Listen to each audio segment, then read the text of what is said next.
Salut tout le monde, j'espère que vous allez bien. Nouvelle semaine qui commence. Cette semaine, gros boulot. On va avec un pote à moi, un très bon ami, ébéniste, modifier un bout de la charpente dans la pièce du haut. Alors je vous mens pas, à l'heure actuelle, on l'a déjà fait. Je vais vous montrer un peu comment ça s'est passé et je vais vous montrer surtout le rendu.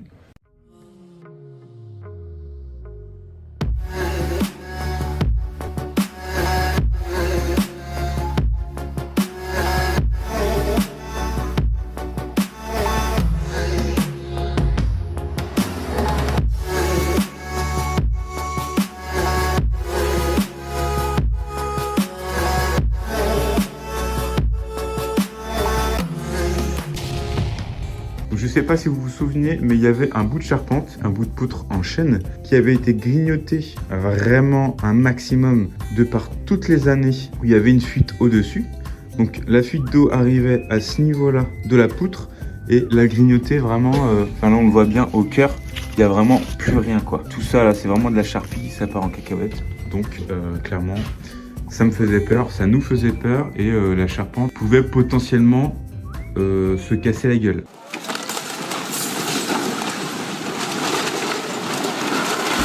Donc c'était à ce niveau-là.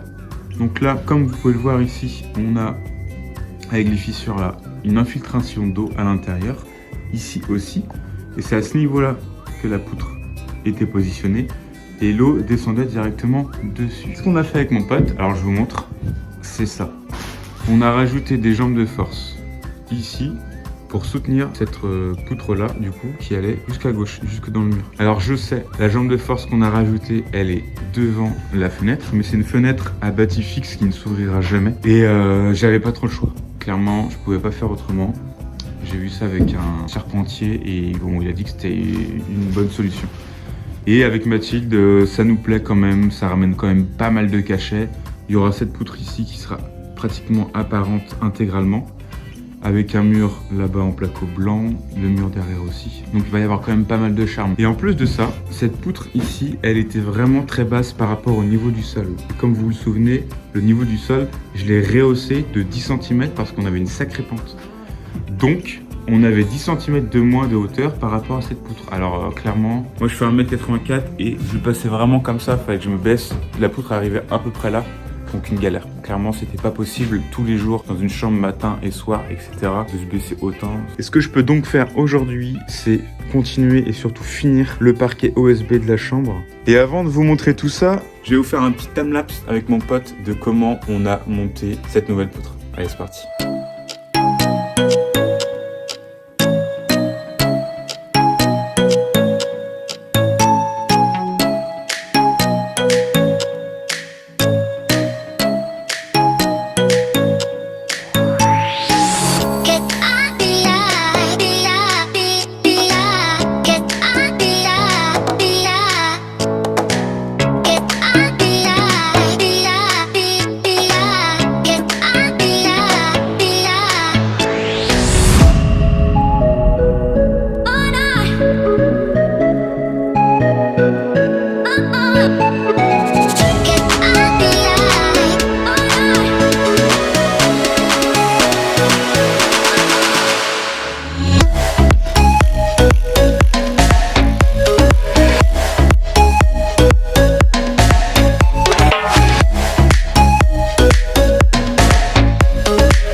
T'as eu peur ou pas, Alice? Pas une seule seconde. Il a eu peur. Donc ça y est, c'est coupé, désolidarisé. Et ça tire du feu, franchement.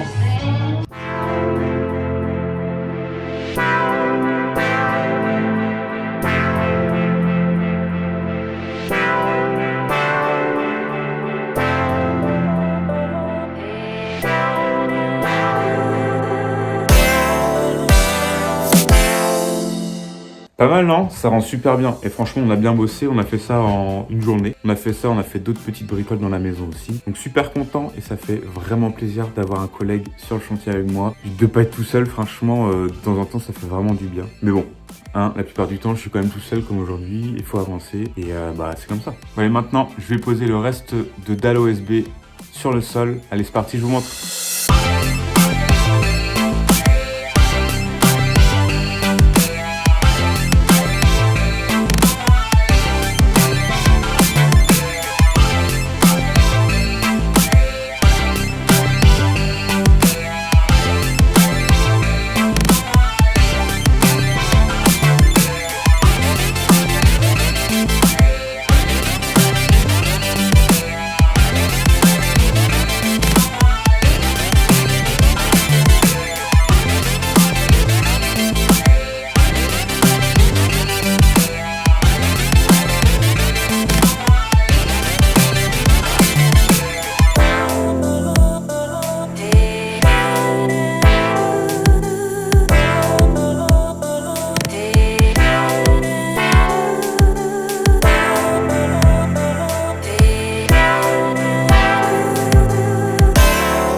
Donc voilà un peu ce que ça donne, j'ai fini de poser le sol.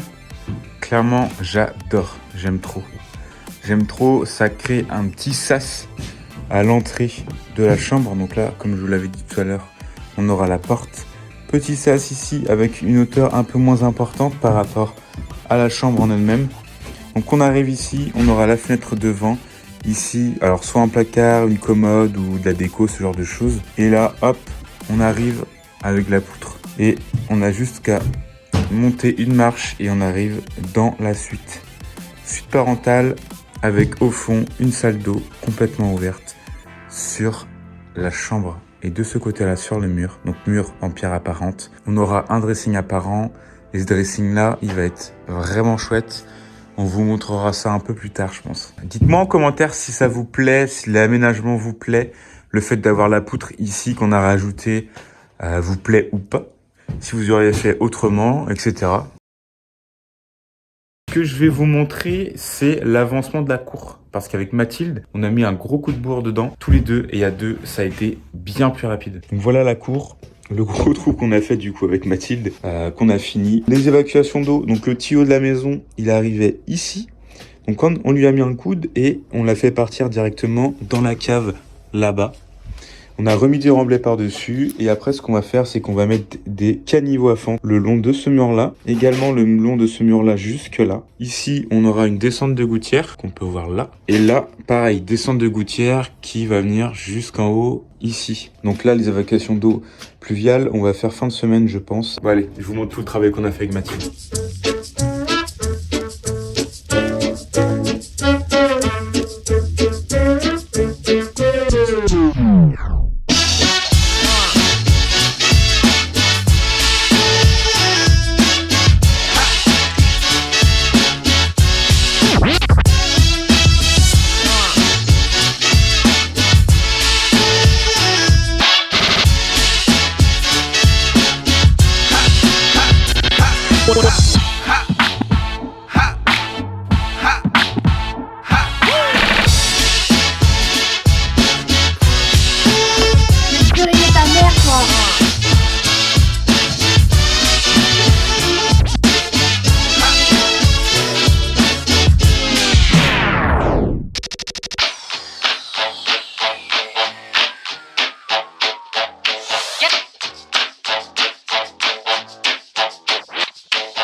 Get to making with jive, boy, sunshine. When it hits you, yes, indeed, yes, yes, you shine. When it hits you, yes, indeed, yes, yes. When it hits you, yes, indeed, yes, you shine. When it hits you, yes, indeed, yes, indeed, yes, you holler, yes, indeed. 1, 2, 3.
making with jive, boy, say shine. When it hits you, yes, indeed, yes, yes, you shine. When it hits you, yes, indeed, yes, yes. When it hits you, yes, indeed, yes, yes, you shine. When it hits you.